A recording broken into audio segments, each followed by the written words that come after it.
Good Tuesday morning, everyone. Welcome back. You're watching the Kaiser Report.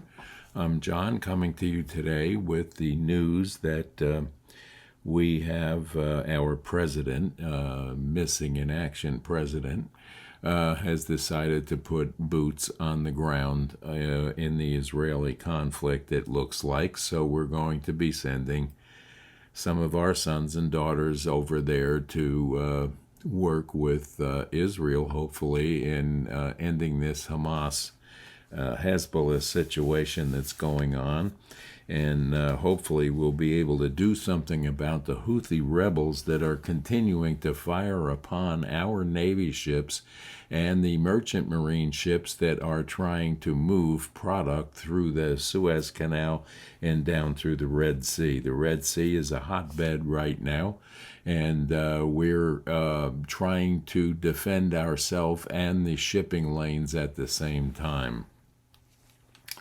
Whether or not we are successful at it is a direct result of how this administration will handle the rest of their time in office. We have a vice president that is running for the presidential seat right now and not interested at all in doing the work of the sitting vice president as she does this. And then we have a dementia-ridden president that shows up every now and then to find his way off a stage and say a few things to the American population. And now he's at the UN giving his final speech as president of the United States to the UN Council, which ought to be entertaining at best. So I want to thank you all for being here. And now, who am I introducing next? Who's next?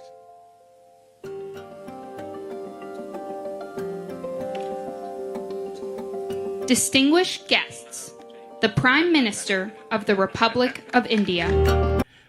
Can't wait to see the gaffes and the hoopahs there, but this world is a hotbed right now of things that can happen or can be solved.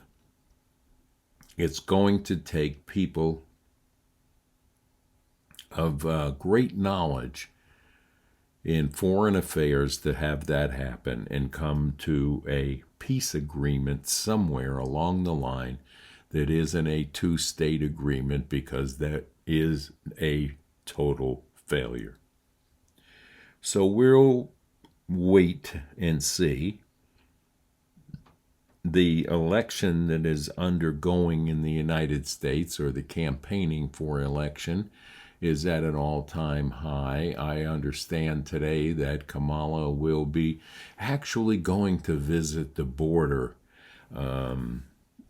She's out in a chant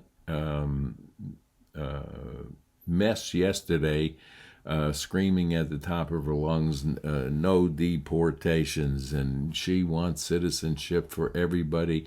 All of the 20+ million people that were let in under this administration, she wants to give instant citizenship and pay them all kinds of money and put them on Social Security. Whether or not they're beneficial to our society is a total question that needs to be answered, and we haven't heard any substance answers from that side of the aisle whatsoever. Down with deportation! Up with education! Down with deportation! Up with education! Come on. So that would indicate to me that she has no intentions of returning the bad people, or anyone for that fact. And if they continue with her opportunity economic plan, it will mean more addition to the deficit we already have. That's plain and simple. If you listen to any of, Squawk Box or any of these shows that talk to you about where the finances are going in this country, you'll quickly see that to do these programs that she is talking about doing It will require a printing of a lot more money, which adds to the deficit, and it also adds to the $1 trillion a quarter that we have to come up with in interest, which they're printing now. Great. Just great. So there you have it. So one side has a solid economic plan to look at, and the other side is let's just hope we can keep printing money. And it will be an opportunity, economic opportunity, to print more money and take care of people that we have no business taking care of, while the citizenry of this country is left behind. And manufacturing will run from this country like a scalded rabbit if her plan goes through. End of story. Enough politics. Don't want to get into it. But we do have to worry about our sons and daughters being pushed over into a war that we have no business being in.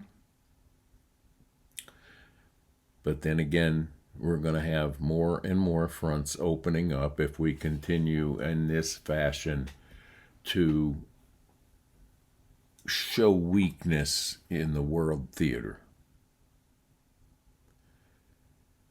It's Tuesday, and it's a beautiful day outside today. We did get some rain yesterday and during the night last night, which was well needed and will aid in the hastening of the leaf changes, which is coming, of course, on rapidly right now in this area, and higher elevations are starting to turn as well. So we're going to have a very, very colorful fall up into Halloween. It's showtime.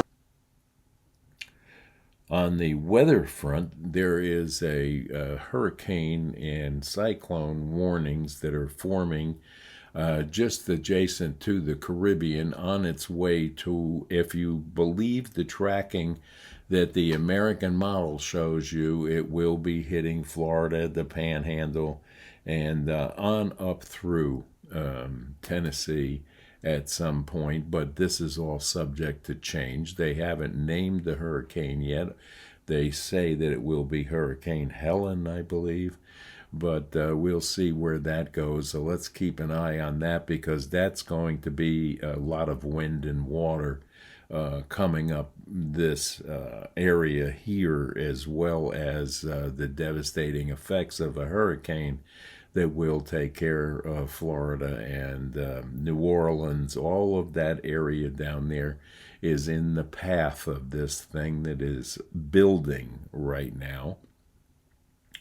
I guess it's not hurricane yet, but they're saying that it will be. So if you're in these areas and you need to evacuate, do so, and do so with haste, so you're not caught with your pants down there.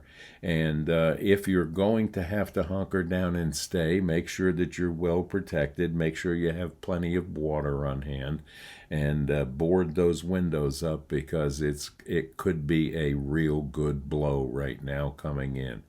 So God bless you all that are in the path of this thing, and I wish and pray that it peters out before it does too much damage to that area. So what else is going on around the world? You know, we have Putin watching every move we make. We have Xi Jinping watching every move we make.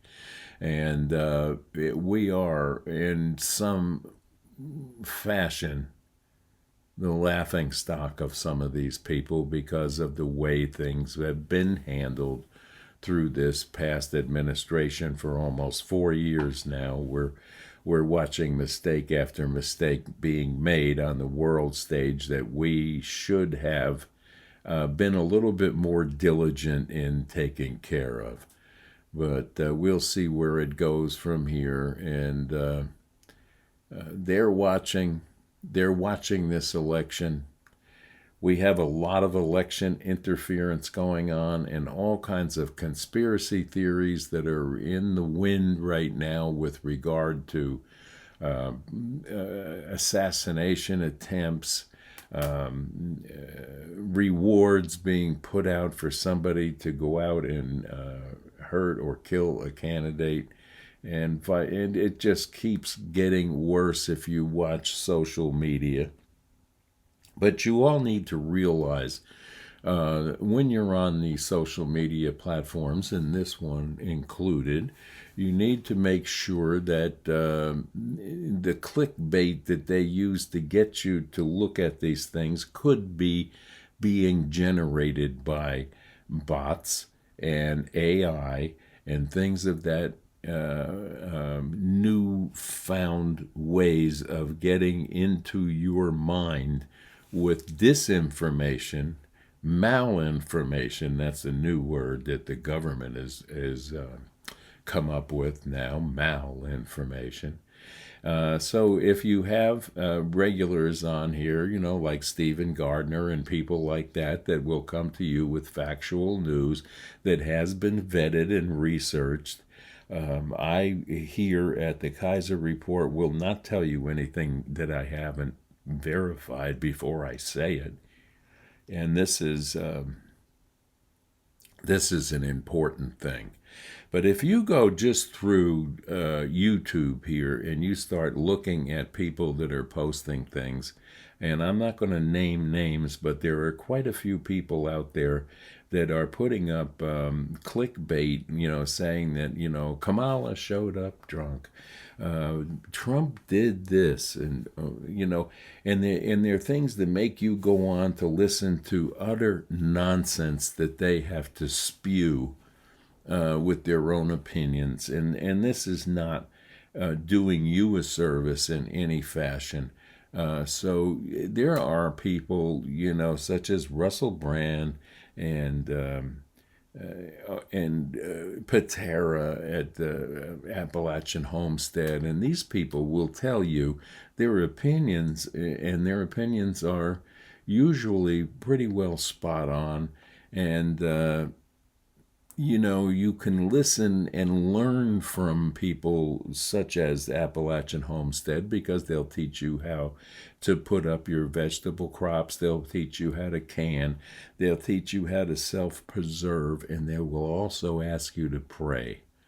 And prayer is a very important thing that we need to rely more and more on right now, rather than these idiots that are on with conspiracy theories and how to disrupt your daily life, basically, in thought, in words, and in deed, so that you do not need to listen to. And mainstream media can no longer in any fashion be trusted, and that includes all of the networks, including in some cases Fox. So don't be fooled by everything Fox, because there's some on there that have opinions that are a little less than truthful or verifiable.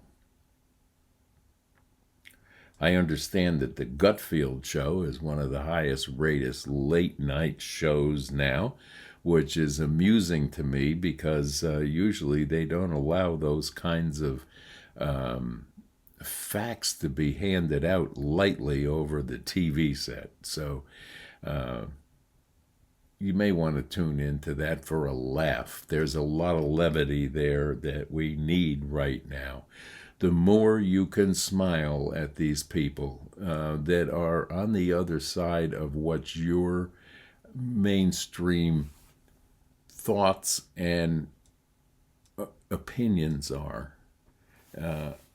you smile at these people and thank them for watching your channel, which I do often, and tell them, God bless you. Because these people know not what they do in most cases, and they're just whipped up by falsehoods and, in some cases, misinformed people. The misinformed are what scares me the most about this election, because they're being cajoled into believing things that are not going to take place. They are not going to happen, and it will not get better. And we have to make a educated, informed choice in going into the voting booth. And early voting is open in some areas as of now. And I urge you all to, if you have an idea of what it is that you value in a vote, go ahead and get it done early, because anything can happen after October. Surprises hit. And day of election, of course, can be fouled up in many, many different ways. So get your vote in early if you're convinced of who you want to vote for, and that is your business and your business only. But don't get caught up in all of this nonsense that one side will spread to you about the other, and vice versa, because you are a gifted individual, gifted by God with a mind that you can look up, research, and understand what it is that you feel is important to you in this election, and vote accordingly. But Tuesday, Taco Tuesday, is upon us, and we're looking forward to getting out a little bit today. Kaiser and I may go out and have a lunch out today. We're not sure. I've got a few errands to run, and Kaiser will be with me, and we may have to stop for some lunch out for Kaiser. So I wish that you all will take a minute and take the time to say a prayer for our country. Say a prayer for the candidates that are running in this country. And say a prayer that for a cessation of what's going on in the Middle East, and a cessation of attempts at taking out one of our candidates for bounties or whatever conspiracy theories abound out there. It's not right. And we need to pray for God's help to get through this election and make the right decisions. So with that, I wish you all a wonderful, wonderful rest of the Tuesday that we're in. Enjoy. Take a minute to walk in the woods, walk on the beach, say a prayer. Sit and commune with nature somewhere if you're able. And God bless you all, and we'll see you back here on the Kaiser Report tomorrow, Wednesday morning, with more of what's happening in our country and around the world. And until then, bye-bye now.